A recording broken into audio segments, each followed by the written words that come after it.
Hey everyone, hope all is well. Firstly, I'd like to acknowledge the depressing irony of trying to make a video about mental well-being whilst going through a pretty intense period of anxiety myself.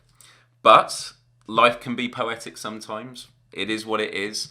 And I'm determined to shift my attention to this positive, creative outlook. So let's see how this goes. I am currently undergoing cognitive behavioural therapy to help me with the anxiety episodes I've developed in the aftermath of my head injury just over 2 years ago. Many people recommended CBT to me in the past, and after just a few sessions, I could see why. It made me think, why wasn't I taught this at a young age when I was at school? For those of you that don't know, CBT helps you understand the relationship between your thoughts, feelings, and behaviours. With regular counselling, if I can call it that, the focus is on dealing with issues in the past that have led to the depression that you are currently experiencing. CBT, however, is about developing psychological tools for you to use to prevent such from arising again in the future. One key part is identifying unhelpful thinking habits, because it allows you to break down each moment of anxiety, which can be very abstract and overwhelming experiences, into more tangible components. And because this exercise has helped me so much, I wanted to share some of these unhelpful thinking habits with you today. Number 1, the mental filter. When we only notice what the filter allows us to notice, which can often be negative things, and therefore dismissing the more positive, realistic ones. Number 2, mind reading. When you assume you know what other people are thinking, usually about yourself, this can lead to paranoia, and it's something I'm quite guilty of from time to time, and I think that's down to my empathetic tendencies. Number 3, prediction. Assuming you know what's going to happen in the future. I mean, it's important to plan ahead to a certain degree, but you shouldn't let it happen so much that it hinders your enjoyment of life right now. Number 4, compare and despair.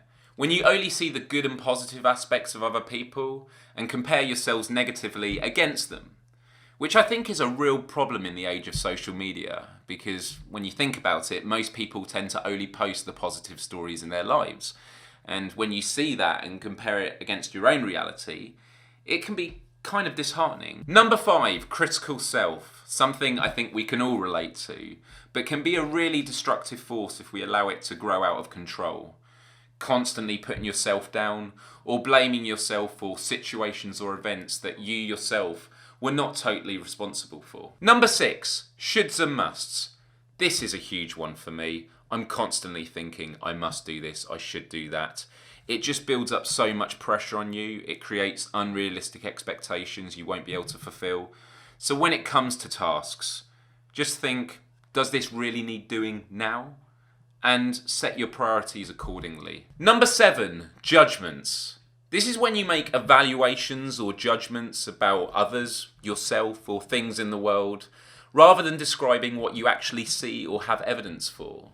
So next time you have some negative thoughts, it's actually quite good to do a list of evidence for and against it.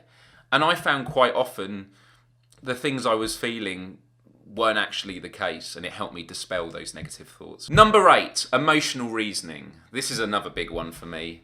When you start feeling bad or anxious, you start trying to justify it. I feel bad, therefore it must be bad.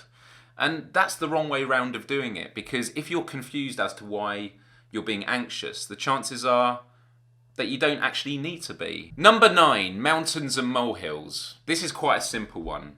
Exaggerating the negatives and minimising the positives. Number 10, catastrophizing. Another big one for me.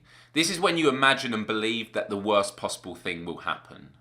And I'm someone who used to have the philosophy, imagine what the worst possible thing that could happen is, and then acknowledge that whatever happens will not be as bad as that. But that is not the same as believing that the worst possible thing will happen. That's when it becomes a real problem. I should have really planned ahead because I've now run out of fingers. Number 11, black and white thinking. Do you like what I did there? For those of you that are regular viewers of my videos will know that I'm very interested in the concept of nuance.